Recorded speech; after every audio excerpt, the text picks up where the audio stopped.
Luiz Inácio Lula da Silva has won Brazil's presidential election. It's a remarkable comeback for the leftist leader, who is a two-time former president. Lula's victory was a narrow one, winning just over 50% of the vote. Incumbent President Jair Bolsonaro, who took 49%, has yet to concede defeat. This was the country's tightest election since 1985 and the first time that a sitting president failed to win re-election. Tears of joy for the supporters of Luiz Inácio Lula da Silva. Disappointment for his opponents. Lula has been declared the winner of one of the most polarized elections in Brazil's history. Estou aqui para governar esse país. I'm here to govern this country in a very difficult situation. But I have faith in God that with the help of the people, we will find a way out so that this country may live again democratically, harmoniously. The tense runoff election pitted the leftist Lula against far-right incumbent Jair Bolsonaro. Bolsonaro took an early lead, but results became neck and neck with 50% of ballots counted. Then, as Lula began to pull ahead, the celebrations began. The final count came down to the wire, with Lula winning just under 51% of the vote. But with such a narrow margin between two very different candidates, tensions remain sky high. Bolsonaro has attacked Brazil's democratic institutions, including casting doubt on the integrity of the vote. Now, many fear he may refuse to accept the outcome. His supporters are already claiming fraud. Honestly, victory is when we win. He didn't win. This was stolen. The truth is that everyone's disappointed. This is fraud, and if we need to go to the army will have to intervene. Communism will not come to Brazil. As world leaders congratulate the new president on his victory, Bolsonaro has so far remained silent. Cristiana Ramalho from DW's Portuguese language department joins me in the studio. Cristiana, a victory for Lula, but a paper-thin majority. And as we've heard, there was a lot of tension in Brazil ahead of the vote.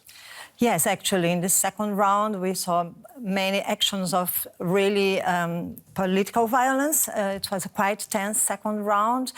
At the same time, people were following the results until the very last minute. Nobody really knew what could happen in the end. So we are seeing now all this.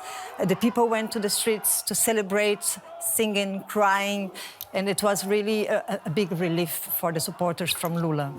Now, it's nearly 50-50, this result. Is Brazil really that divided? Yes, Brazil is really divided. It was even narrow as the polls were showing.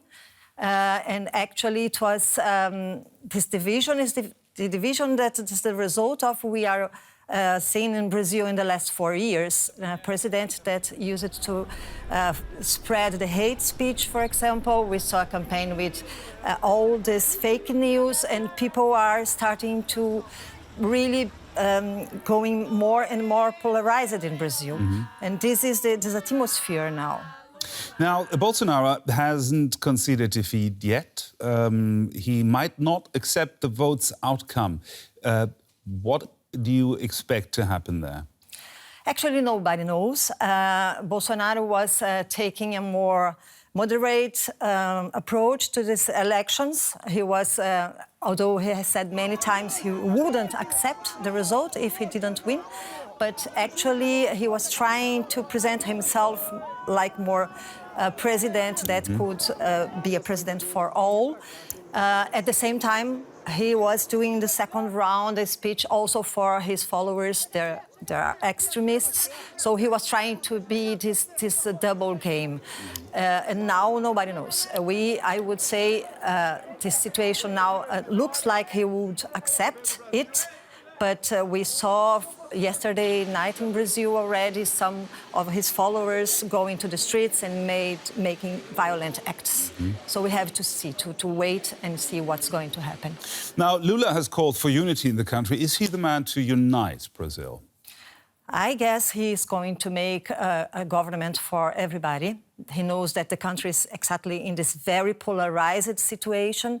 And what was interesting in the second turn was that Lula managed to make a broad coalition, let's say, to support him from different segments, aspects from our society.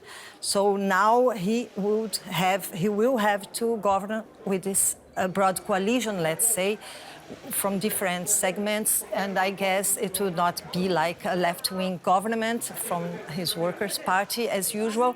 He would have to concede many more other possibilities in his government, more center, maybe a bit for the right wing too. Interesting times. Thank you very much. Cristiano Ramalho.